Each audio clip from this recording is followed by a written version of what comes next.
నిలుపుకున్నటువంటి వ్యక్తి విష్ణుమూర్తి. మనం చాలా మంది శివుడు విష్ణువు అనేది దెబ్బలాడుకుని కొట్టుకు చచ్చిపోతాం, కానీ వాళ్ళిద్దరికీ భేదం లేదండి. మనం అనుకున్నట్టుగా బ్రహ్మ విష్ణు మహేశ్వరులు అనేటువంటివి ఒక రూపాలు కాదండి, అవి శక్తి స్వరూపాలు. ప్రపంచాన్ని నడిపించేటువంటి శక్తి స్వరూపాలు. మనం ఉత్తినే ఇదిగో ఇది విష్ణువు అంటే రూపం లేకపోతే మన నమ్మకం అనేటువంటిది, దాని మీద దృష్టి అనేటువంటిది కలగదు. కాబట్టి విష్ణువు ఇలా ఉంటారు అని మనం ఒక రూపం పెట్టుకున్నాం. నిజానికి విష్ణువు అంటే విశ్వమంతా వ్యాపించి ఉన్నటువంటి శక్తి స్వరూపము అని అర్థం అండి. ఈ గుడిలో మొత్తం అంతా నిండిపోయి ఉన్నదానికి రూపం ఏమిస్తా ఉంటాం మనం? ఏదో ఒక పార్క్ లో కొంత భాగం ఉందనుకోండి, దానికి ఒక రూపం ఇవ్వచ్చు, ఇలాగా స్తంభం లాగా, గోడలాగా, లేకపోతే స్లాబ్ లాగా. కానీ మొత్తం అంతా నిండి ఉన్నదానికి రూపం ఇవ్వడం అనేటువంటిది సాధ్యం కాదు. కానీ ఋషులు ఏం చేశారంటే ఆ రూపం అనేటువంటిది లేకపోతే మానవుడి యొక్క మనస్సు ఆయన మీద నిలకడగా నిలబడదు. కాబట్టి ఈయనకు ఒక రూపం ఇచ్చారు. మనం విష్ణు పురుష సూక్తం చదివినట్టయితే సహస్ర శీర్ష పురుష సహస్రాక్ష సహస్రపాత్ స్వభూమిం విశ్వతో వృత్వా, భూమి నుంచి విశ్వం వరకు ఎంత ఉందో అంతా నిండిపోయినటువంటి అవతార స్వరూపం విష్ణుమూర్తి. నిరంతరం విష్ణువు మనసులో లక్ష్మీదేవి కొలువై ఉంటుంది. ఈ లక్ష్మీదేవి కొలువైనటువంటి విష్ణువు శివుణ్ణి ధ్యానం చేస్తూ ఉంటాడు. మనం చూసినట్టయితే బాలకడుగుపై ఇలా పడుకుని కళ్ళు మూసుకుని ఉంటాడు. ఆయన ఏం చేస్తాడండి? శివుణ్ణి ధ్యానం చేస్తూ ఉంటాడు.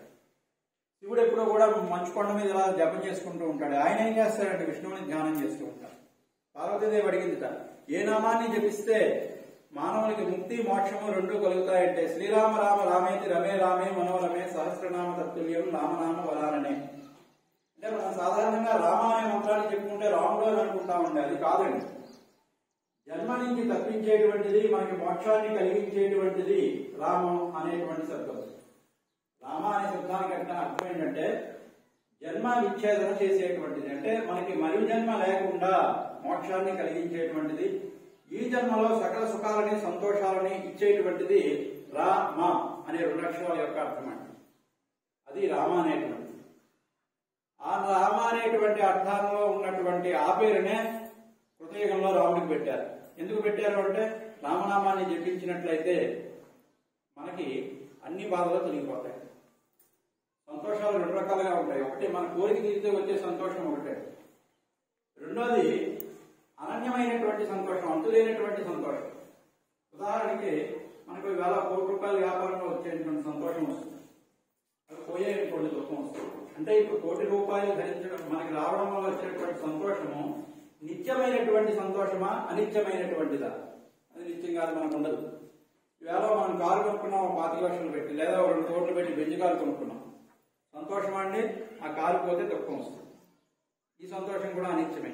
కానీ నిత్యమైనటువంటి సంతోషాన్ని ఇచ్చేటువంటిది రామనామం. రాముడు యొక్క రామాన్ని మనం జపించినట్లయితే అనంతమైనటువంటి, మనకి ఏం వచ్చినా ఏం పోయినా ఇంకేం ఉండదండి. మనకి 1 కోటి రూపాయలు వచ్చాయి, సంతోషం పోయాయి అనుకోండి, అప్పుడు కూడా సంతోషమే మిగులుతుంది. అది రామనామం యొక్క జపం యొక్క గొప్పతనం. అటువంటి రామనామం జపిస్తే వచ్చేటువంటి శక్తి ఏదైతే ఉందో అదంతా కూడా దత్తాత్రేయుడిలో విష్ణువులో ఉంటుంది. ఇంచేత ఏది అయితే మనకి ఆనందాన్ని కలిగిస్తుందో ఆ ఆనందాన్ని కలిగించడానికి కారణభూతమైనటువంటి లక్ష్మీదేవి ఆయన హృదయంలో నివాసం ఉంది. అదే లక్ష్మీదేవి ప్రత్యక్షంగా స్వామివారి పాదాల దగ్గర ఉంటుంది ఇప్పుడు. కాబట్టి అటువంటి లక్ష్మీ స్వరూపమైనటువంటి లక్ష్మీదేవికి ఇష్టమైనటువంటి ప్రీతికరమైన రోజు అమావాస్య. చాలా మంది అమావాస్య చాలా చెడ్డదని ఏదో అనుకుంటారు, కానీ అమావాస్య నాడు కూడా కొన్ని పనులు చేయొచ్చు. మనం దక్షిణాది రాష్ట్రాలకు వెళ్తే అమావాస్య నాడు పెళ్లి కూడా చేసుకుంటారు, మద్రాసు రాష్ట్రానికి వెళ్ళినట్టే. ఇంచేత వాళ్ళకి అది ప్రీతికరమైనటువంటి రోజుగా వాళ్ళు భావిస్తారు. కాబట్టి మనం కూడా భావిస్తే అలా చేసుకోవచ్చు. శాస్త్రంలో కొన్ని నియమాలు ఇచ్చారు. ఏమిటి అంటే కొన్ని పుణ్యక్షేత్రాలలో లేదా సద్గురువుల యొక్క సన్నిధిలో ముహూర్తం చూడకుండా మనం ఏ పనైనా చేసుకోవచ్చు. అమావాస్య నాడు చేసినా దాని ఫలితం మనకి ఆనందంగానే ఉంటుంది. అటువంటి త్రిమూర్తి స్వరూపమైనటువంటి అత్యావతార రూపమైనటువంటి దత్తాత్రేయుడు ఇక్కడ వెలిశాడు మన శంకర్ నగర్. ఎందుకు వెలిశాడు అంటే సాధారణంగా చాలా చోట్ల గుళ్ళు కట్టుకుంటూ ఉంటారు, అన్ని గుళ్ళు కడతారు. కానీ దత్తాత్రేయుడి గుడి కట్టడం అనేటువంటిది అది అంత సులువైనటువంటిది కాదండి. మనం అనుకుంటే చేయలేము. దత్తాత్రేయుడి దగ్గరికి మాత్రమే ఉన్నటువంటి ఒక విశేషం ఏంటంటే మనం ఆయన్ని పూజ చేయాలి అనుకున్నా, లేదా ఆయన హోమం చేయాలి అనుకున్నా, లేదా ఆయన నామం జపించాలి అనుకున్నా, మనం అనుకుంటే మనం చెయ్యలేము. ఆయన సంకల్పించాలి. వీడు నా నామాన్ని జపించుకుని వీడు ధరించాలి, వీడికి అనుగ్రహిద్దాం మనం అని ఆయన అనుకుంటే మనం చేయగలుగుతాం. వీడిని మన గుడికి తీసుకొచ్చి వేళ మన పూజ అది చూసి వీడికి యోగం కల్పిద్దాము అని ఆయన అనుకుంటే మాత్రమే మనం గుడిలోకి రాగలుగుతాము. అంచేత అంతటి అద్భుతమైనటువంటి అవతారము మన సమీపంలో వెలియడానికి కారణం ఏమిటి అంటే, నాకు పూర్తిగా తెలియదు, కానీ ఇక్కడికి వచ్చిన కొత్తలో ఆయన గురించి పెద్దగా తెలియకపోయినా తర్వాత వాళ్ళు ఆయన గురించి ఆలోచించినట్లయితే, కొంతమంది పెద్దవాళ్ళని తెలుసుకున్నట్లయితే, ఆయన ఈ ప్రదేశాన్ని ఎన్నుకుని ఎక్కడ వెలియడానికి ఒక కారణం అయితే ఉన్నదండి. మన పక్కనే ఉన్నటువంటి దాన్ని, అంటే మనకి మసీదు అవతల ఉన్న దాన్ని మేడిపల్లి అంటారు. దత్తాత్రేయుడు సదా నివాసం ఉన్నటువంటి వృక్షము మేడి చెట్టు. కొన్ని వందల సంవత్సరాల క్రితం ఈ మేడిపల్లి అనేటువంటి గ్రామం అంతా కూడా అనేకమైన మేడి వృక్షాలతోటి నిండి ఒక మేడి వనంగా ప్రకాశిస్తూ ఉండేదని, అక్కడ స్వామివారు నిత్య నివాసం ఉండేవారు అని చెప్పి కొన్ని వందల సంవత్సరాల క్రితం ఇది జరిగింది అని చెప్పి కొంతమంది ద్వారా తెలియవచ్చు. అందుకనే ఆయన ప్రకటితం అవ్వాలి, ఇక్కడ భక్తులని ఉద్ధరించాలి అని అనుకుని ఇక్కడ ఈ ప్రదేశాన్ని ఆయన ఎన్నుకుని, కొంతమంది భక్తులని కూడా ఆయన ఎన్నుకుని, ఇందాకనే చెప్పారు, మనం కడదాము అంటే ఆయన కట్టడానికి మన శక్తి సరిపోదు. ఆయన సంకల్పించాలి, వీటి చేత మనం గుడి కట్టించుకుందాము అని. అందుకనే ఇక్కడ ఉన్నటువంటి కొంతమంది భక్తులను ఎన్నుకుని వారి ద్వారా ఇక్కడ తన నివాసాన్ని ఏర్పాటు చేసుకుని మీ చేత పూజలు అందుకుంటూ మీకు అనేకమైనటువంటి వరాలు ఇవ్వడానికి ఆయన ఇక్కడ సంకల్పితుడై వెలసి ఉన్నాడు. కాబట్టి ఎవరైతే ఆయన ఇక్కడ అర్చిస్తారో వారికి సకల కోరికలు కష్టాలు తీరుతాయి. చాలా మంది చేసేటువంటి పొరపాటు ఏంటంటే, దేవుడి దగ్గరికి వచ్చిన తర్వాత అనేకమైనటువంటి కోరికలతో వస్తారు. వదిలేయండి కోరికలు, ఒకే ఒక కోరిక కోరుకోండి. కోరికలు లేకుండా దేవుడిని పూజించమంటే అది సాధ్యం కాదు, ఎవరికీ సాధ్యం కాదు. అంటే అదేంటి, ఒకే ఒక కోరికతో అన్ని కోరికలు సిద్ధించేటువంటి కోరిక ఏమిటి? దత్తాత్రేయుడి మీద నిరంతరం నాకు భక్తి ఉండాలి, నా కష్ట సుఖాలన్నీ నువ్వే చూసుకోవాలి. చాలండి, కష్ట సుఖాలన్నీ ఆయనే చూసుకోవాలి అనుకున్నప్పుడు ఇంకా ఇప్పుడు మన ఇంట్లో ఒక తల్లి పిల్లని కన్నదనుకోండి, ఆ పిల్లాడు అడగాల, నాకు ఆకలిస్తుంది, పాలు ఇయ్యి, నాకు స్నానం చేయించు, నాకు తల దువ్వు, నాకు బట్టలు వెయ్యి, నా పక్క మార్చు అని ఆ పిల్లాడు అడిగితేనే తల్లి చేస్తుందండి. వాడికి ఎప్పుడు ఏది కావాలో అది తల్లి చేస్తూ, ఆయన కూడా అంతే. ఆయన మన తల్లి, తండ్రి, దైవం, గురువు అన్నీ ఆయనే. మనం ఆయన పిల్లలు. మనకి ఎప్పుడు ఏది కావాలో ఏది ఇవ్వాలో ఆయనకు తెలుసు. కాకపోతే మనం ఆయనతోటి అనుసంధానం అయ్యి ఉండాలి. నిరంతరం ఆయన నామాన్ని జపిస్తూ ఆయన సేవలో కాలం గడుపుతూ ఉన్నట్లయితే ఆయన యొక్క అనుగ్రహం మనకు సంపూర్ణంగా లభిస్తుంది. అందుకే ఎవరో ఉదాహరణ అక్కర్లేదు, నేనే ఉదాహరణ. అనేక సార్లు చెప్పాను, అనేక ఉదాహరణలు చెప్పాను. మనం ₹1 ఆయనకి ఇస్తే వెంటనే తిరిగి ఇచ్చేస్తాడు, ఆయన తీసుకోడు. మనం ఆయనకు 1 గంట సేవ చేస్తే 1 గంట మళ్ళీ తిరిగి మనకు సేవ చేసేటువంటి వ్యక్తుల్ని మన దగ్గరికి పంపిస్తాడు.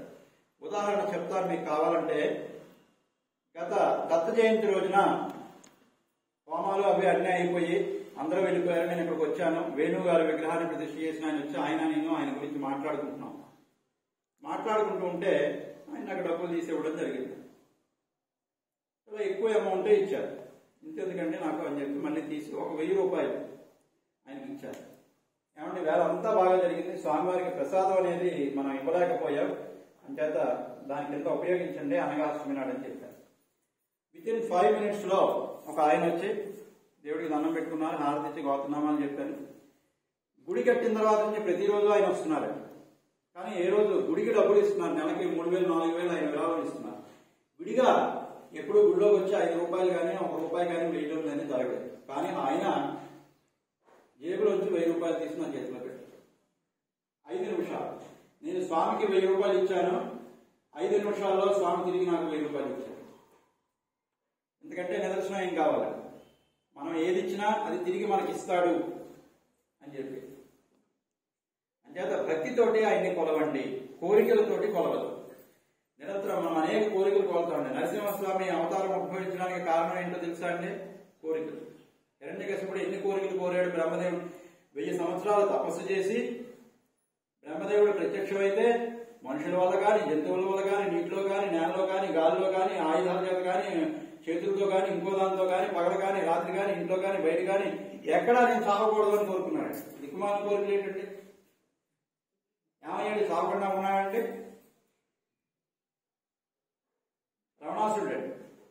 రమణాసురుడే రాక్షసుడు అనుకుంటాం కాదండి, పరమ శివభక్తుడండి. పిలిస్తే శివుడు వస్తాడని అంతటి గొప్ప భక్తుడండి. ప్రాతకాలంలో లేచి సూర్యోదయ అయ్యేటంలో 7 సముద్రాల్లోనూ స్నానం చేసి ప్రతి సముద్రం దగ్గర సైకతంగానే ప్రతిష్ఠ చేసి రుద్రాభిషేకం చేసేటువంటి అత్యంత పరమ భక్తుడండి ఆయన అనేకమైన కోరికలు కోరుకున్నాడు. ఉన్నాడంటే ఇలా మనం భారతం, భాగవతం, రామాయణం ఇవన్నీ ఎందుకు చదవమంటాము అంటే మనం ఏ విధంగా నడుచుకోవాలో తెలియడం కోసం. దేవుడి దగ్గరికి వచ్చినప్పుడు భక్తితోటి నమస్కరించండి, ఒక పువ్వు అక్కడ వేయండి. కృష్ణుని తులాభారం చూస్తూ ఉంటే సత్యభామ మణుగులు మణుగులు మణుగులు బంగారం వేస్తే ఆయన ఇంత కూడా లేవలేదు. ఏవి చేయడానికి లేక రుక్మిణీదేవిని ప్రార్థిస్తే ఒక తులసి దళం పట్టుకొచ్చి అక్కడ వేసింది, లేచి కూర్చున్నాడు. మరి బంగారం బరువు ఎక్కువ అంటే ఒక తులసి దళం బరువు ఎక్కువ. అక్కడ మనం గుర్తుపెట్టుకోవాల్సింది తులసి దళము బంగారము కాదండి, భక్తి అనేటువంటిదే మనం దాన్ని గుర్తుపెట్టుకోవాలి. అంతటి భక్తి మనకి ఉన్నట్లయితే ఆయన మనకి లొంగిపోతాడు, మన వెంటే ఉంటాడు. ఆయనకున్న పేరేదండి స్మర్తుగామి, స్మరిస్తే మన వెంట వచ్చేవాడు అని అర్థం అండి. నిరంతరం మన కూడా ఉంటాడు. ఆయన ఎక్కడైతే ఉంటారో అక్కడ చుట్టూ మన భాషలో చెప్పాలంటే కరెక్ట్ కాదు 5 యోజనాల పరిధిలో ఆయన యొక్క అనుగ్రహాన్ని ఉన్న వాళ్ళందరూ కూడా పొందుతారు అని చెప్పి ఆయనే చెప్పాడు స్వయంగా. శంకరాచార్యుల వారికి ఆయన ఉపదేశించినటువంటి సహస్రనామాల్లో అది ఉందండి. ఆయన నామాన్ని ఎక్కడైతే జపిస్తామో అక్కడ చుట్టూ 5 యోజనాల పర్యంతము అక్కడ ఉండేటువంటి వాళ్ళందరినీ కూడా నేను కాపాడుతాను అని. అంచేత అమావాస్య, పౌర్ణమి అనేటువంటివి ఆయనకి చాలా ఇష్టమైనటువంటి రోజులు. ఆ రోజుల్లో మనం ఏదైనా ఆయన నామాన్ని జపించడము, ధ్యానము చేయడము, జపము, తపము, హోమము ఏవైతే చేస్తామో వాటికి ఆయన అత్యంత సంతోషుడై ప్రీతిపాత్రుడై మనకి కావలసినటువంటి వరాలను ఇవ్వడం జరుగుతుంది. దయచేసి ఎప్పుడు కూడా మేము చాలా మంది దేవాలయాల్లోకి వెళ్తూ ఉంటాను, నేను చూస్తాను. వాళ్ళ పేరు, వాళ్ళ భార్య పేరు, వాళ్ళ పిల్లాడి పేరు, పిల్ల పేరు, మనవల పేరు, మనవరాల పేరు, వాళ్ళ తాత పేరు, ముత్తాత పేరు. ఏమంటే ఏమన్నా స్కూల్ లాంటిది ఆదరించుకోవడానికి ఇన్ని పేర్లు చెప్తే ఆయన అక్కడ ఉన్నాడని వెళ్ళిపోతాడు ముందు బయటికి. అక్కడ రాయి మాత్రమే ఉంటుంది. రాయికి రోడ్డు పక్కన మైలురాయి ఉంటుంది. మైలురాయి దగ్గర కూర్చున్న నా పేరు, నా భార్య పేరు, నా పిల్లల పేరు చెప్పుకుంటే ఏం ఉపయోగం చెప్పండి. ఇక్కడ కూడా అంతే. మరి ఏం చేయాలండి? మీ గోత్రము, యజమాని పేరు, అంతేనండి. ఎప్పుడైతే మీరు బాగుంటారో మీ కుటుంబం బాగుంటుంది. ఆలోచించండి ఒకసారి. ఇంట్లో ఉండే యజమాని సవ్యమైనటువంటి పద్ధతిలో నీతిమంతుడిగా ఉంటే వాళ్ళ కుటుంబం ఎలా ఉంటుందో ఒకసారి ఆలోచించండి.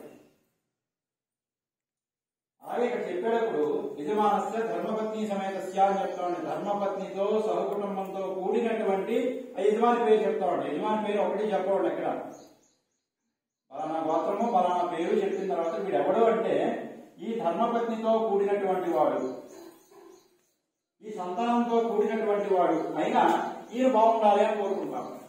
ఎప్పుడైతే మన ధర్మపత్ని, మన పిల్లలతో మనం బాగుండాలి అని కోరుకుంటామో మళ్ళీ ధర్మపత్ని పేరు చెప్తే ఆవిడ మన భార్య అయినట్టా కానట్టా? ఒకసారి మన ధర్మపత్ని బాగుండాలని కోరేసుకున్న తర్వాత మళ్ళీ ఇంకొక పేరు చెప్తే ఎవరెవడ? శ్రీదేవ, భూదేవ, రుక్మిణియా, సత్యభామ, ఎవరండి? ఆయన కన్ఫ్యూజన్ లో పడిపోతారు. ఇప్పుడు ఎవరిని రక్షించాలి? నేను ఇందాకైతే మనం ధర్మపత్నిని రక్షించాలా, లేకపోతే ఇప్పుడు చెప్పిన పేరున్నామని రక్షించాలా? అంచేత మారండి. మనం మారితే మనం బాగుంటాం. మన పేరు చెప్పించుకున్నంత మాత్రాన మనకు ఒరిగిపోయేది ఏమి ఉండదండి. చాలా మంది అనుకుంటారు అందరి పేర్లు చెప్తే చాలా పంతులు గారు చాలా మంచివారు, చెప్పకపోతే చెడ్డవారు. అలా అనుకోవద్దు. దేవుడి దగ్గర అన్ని వదిలిపెట్టి బయటికి లోపలికి రావాలి. అహాన్ని విడిచిపెట్టి గుళ్ళోకి వస్తేనే ఆయన అనుగ్రహాన్ని మనం పొందగలుగుతాం.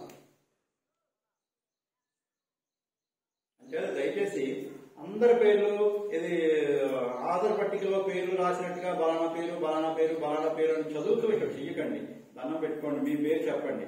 ఒకవేళ మేము మీ భార్య పేరు చెప్పాలన్నా సరే ధర్మపత్ని సమేతస్య అని చెప్పండి అని. ఆయన పొందేటువంటి ఆనందం మీకు 24 గంటలు తిరగకుండా తెలుస్తుంది. ఒకరోజు మీరు అలా చెయ్యండి, 24 గంటలు తిరగకుండా మీరు అలా చేయడం వల్ల వచ్చినటువంటి లాభం ఏంటో, దానివల్ల ఆయన పొందినటువంటి ఆనందం ఏంటో మీకు ప్రత్యక్షంగా ఆయన నిరూపిస్తాడు.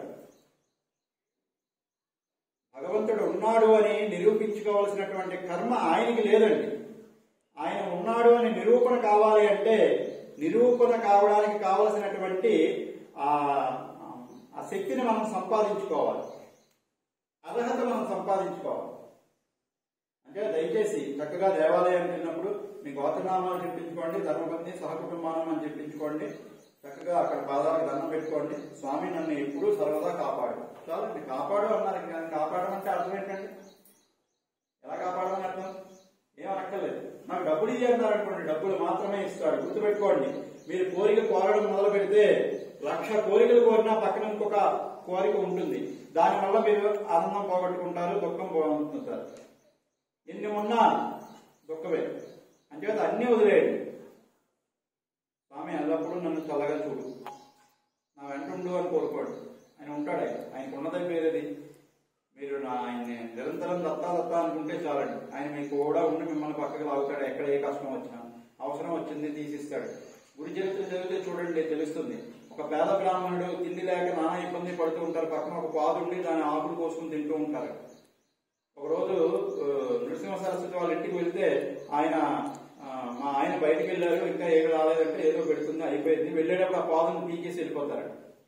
వాళ్ళు బాధపడతారు, ఇదే కదా మనకి తిండి పెడుతుంది, ఈ పాదు ఏమిటి తీసేసాడు, ఇప్పుడు ఎలాగా అని చెప్పేసి మళ్ళీ పాదుని పాదుకోవాలని చెప్పి మట్టి అంతా తవ్వుతూ ఉంటే అక్కడ బంగారం కొండ కనపడుతుంది. వాళ్ళు ఏమి అడగలేదు స్వామిని, మా దరిద్రం తీర్చమని అడగలేదు, ఏం అడగలేదు. ఆయన వచ్చారు, ఉన్న దాంట్లో వండి పెట్టారు, వెళ్ళిపోయారు. వెళ్ళేటప్పుడు ఏం చేశాడో చూడండి, ధనాన్ని ఇచ్చాడు లక్ష్మీదేవి. వాళ్ళకి ఎంత దరిద్రం ఉందో ఆ దరిద్రం అంతా ఆ రోజు నుంచి పోయింది. అలా మనం ఆయన్ని భక్తితోటి కొలిస్తే మనకి ఏది కావాలో అది ఆయన ఇచ్చేయడం జరుగుతుంది. మనం అడగవలసిన అవసరం లేదు. అడిగితే అడిగింది మాత్రమే వస్తుంది. డబ్బు కావాలి వస్తుంది. డబ్బు వచ్చిన తర్వాత మీకు సుఖం ఉంటుందా, సంతోషం ఉంటుందా చెప్పలేదు. నాకు ఇల్లు కావాలి ఇస్తాడు. ఆ ఇంట్లోకి వెళ్ళిన తర్వాత మీరు సంతోషంగా ఆనందంగా ఉండగలుగుతారా మనకు తెలియదు. మనకి భార్య కావాలి, అందమైన భార్య వస్తుంది. ఆ భార్య వల్ల మీకు ఆనందమా, సంతోషమా, కుటుంబానికి గౌరవమా ఏమొస్తాయి, పోతాయా, ఇవి మనకి తెలియదు. అంచేత ఇవన్నీ వస్తాయి. మనస్ఫూర్తిగా స్వామిని ఎల్లప్పుడూ నన్ను రక్షించు అని కోరుకోండి. ఖచ్చితంగా ఆయన అనుగ్రహం మీకు ఉంటుంది, మీకు కూడా ఉంటాడు. నిరంతరం దత్తనామాన్ని జపించుకోండి. మీరు బండి మీద వెళ్తూ ఉంటారు, చెవుల్లో ఇయర్ ఫోన్స్ పెట్టుకుని జేబులో సెల్ పెట్టుకుని ఏదో వింటూ ఉంటారు. ఇవన్నీ వద్దు. మనసులో దత్తా దత్తా అనుకోండి, ఓం నమ శివాయ అనుకోండి, ఓం నమో నారాయణాయ అనుకోండి. ఏమన్నా ఆయనకే అవుతాయి. ఆకాశాత్ పరితం తోయం తోయం యథాగచ్చతి సాగరం సర్వదా నమస్కార కేశవ ప్రతిగచ్చతి. ప్రతి ఒక్కళ్ళు కూడా బ్రాహ్మణుడైన వాడు కానీ, రాజు కానీ, శిష్యుడు కానీ ఎవరైనా సరే భగవంతుడు ధ్యానం చేసిన చివరిని చెప్పేటువంటి శ్లోకపడు. ఆకాశం నుంచి పడే నీళ్లు ఎలా అయితే సముద్రానికి చేరుతాయో, మనం ఎవరికి నమస్కారం చేసినా అది కేశవుడికి చేరుతుంది, విష్ణువుకి. ఇందాకనే చెప్పాను, విష్ణువు అంటే సర్వము వ్యాపించి ఉన్నటువంటి శక్తి. కాబట్టి దయచేసి ఇంత అద్భుతమైనటువంటి అవతారం. మనం దేవాలయాలు చాలా చూస్తా ఉంటాయి, మనం కడతాం. కానీ ఇక్కడ మనం కట్టింది కాదండి. ఆయన అంతటా ఆయన ఇక్కడ వెలియాలి అని చెప్పి నిర్ణయం తీసుకుని భక్తులందరినీ ఏర్పాటు చేసుకుని కూడబెట్టుకుని వాళ్ళ ద్వారా ఆయన ఇక్కడ దేవాలయ నిర్మాణాన్ని జరిపించుకున్నాడు. కాబట్టి ఒక విధంగా చెప్పాలి అంటే దీన్ని స్వయంభువు అని అనొచ్చు. స్వయంభువు అంటే వాళ్ళంతటి వాళ్ళు వెలిసిన దేవతలు ఎవరైనా ఉన్నట్లయితే దేవుళ్ళు వాళ్ళని స్వయంభువు అంటారు. కానీ ఇక్కడ మనం రాయి అది తెచ్చాం కాబట్టి అన్ని మనమే చేస్తాం. కానీ దానికి ఏర్పాటు మాత్రం ఆయన చేసుకున్నాడు. కాబట్టి ఈయన స్వయంభూగా మనం ఆయన్ని కొలవచ్చు. అంతటి అద్భుతమైనటువంటి అవతారం. స్వామివారిని సర్వదా కొలుస్తూ ఉండండి. ప్రతి అమావాస్యకి పౌర్ణమికి కూడా ఇక్కడ అభిషేకము, హోమము, పూజ జరుగుతాయి. మీరు రావడమే కాదండి, నేను చాలాసార్లు చెప్తున్నాను, మీ చుట్టుపక్కల ఎవరైతే ఇబ్బందులు ఉన్నారో వాళ్ళకి చెప్పి తెలియజేసి వాళ్ళ దగ్గరికి తీసుకురండి. ఈ దేవాలయంలో దేనికి విరాళము, రుసుములు అనేటువంటి అంటే ఏదైనా వ్రతం అది చేయాలంటే కొంత డబ్బులు మీకు సామాను తేవడం కోసం ఇస్తారు తప్ప దాని గురించి టికెట్ గురించి కాదు. అనగాష్టమి అంటే 600 తీసుకుంటున్నారు, మీకు మొత్తం అన్ని సామాన్లు వాళ్ళే ఇస్తారు. సామాన్ల గురించి డబ్బులు తప్ప దేవాలయానికి టికెట్ అనేది లేదు. మీకు తెలిసే ఉంటుంది. మీరు పూజ చేయించుకోవాలి. చక్కగా అరటిపండు, కొబ్బరికాయ, పువ్వులు తెచ్చుకోండి, స్వామివారికి పూజ చేయించుకోండి, మీకు తోచింది అర్చకుడికి ఇవ్వండి. దేవాలయానికి టికెట్ అనేటువంటిది లేదు. ప్రతి చోట మీరు చూడండి, ఏ గుడికి వెళ్ళినా అర్చన చేసుకోవాలి అంటే ఖచ్చితంగా టికెట్ ఉంటుంది. ఒక చిలుకూరు బాలాజీ దేవాలయాన్ని తప్పిస్తే మన హైదరాబాద్ లో టికెట్ లేని గుళ్ళు ఏవి ఉండవు. ఇది తప్పండి. ఎందుకు లేవు అంటే కారణం ఇదేనండి. ఆయన స్వయంగా ఆయన వచ్చి ఇక్కడ కూర్చున్నాడు. ఆయనకి మనం డబ్బులు ఇవ్వక్కర్లేదు. ఆయనకి డబ్బులు ఎలా రాబట్టుకోవాలో, ఆయన ఖర్చులు ఎలా తీసుకోవాలో ఆయన తీసుకుంటాడు. అంచేత దయచేసి మీకు ఎవరైనా ఇబ్బందుల్లో ఉన్నవాళ్ళు, కష్టంలో ఉన్నవాళ్ళు ఉంటే వాళ్ళందరికీ తెలియచేయండి. దూరంలో ఉన్నా సరే, ఎక్కడ ఉన్నారు, బొంబాయిలో ఉన్నారు, బెంగళూరులో ఉన్నారు, చెప్పండి. సంవత్సరానికి ఒకసారి 2 సార్లు ఇక్కడికి వచ్చి ఏర్పాటు చేయించండి. దానివల్ల అద్భుతమైనటువంటి ఫలితం మీకు వస్తుంది. వాళ్ళ ఫలితం వాళ్ళదే, మీ ఫలితం మీదే. జయ గురుదత్త. స్వామంలో ఉన్న వాళ్ళు అక్కడికి వచ్చేయండి అమ్మా.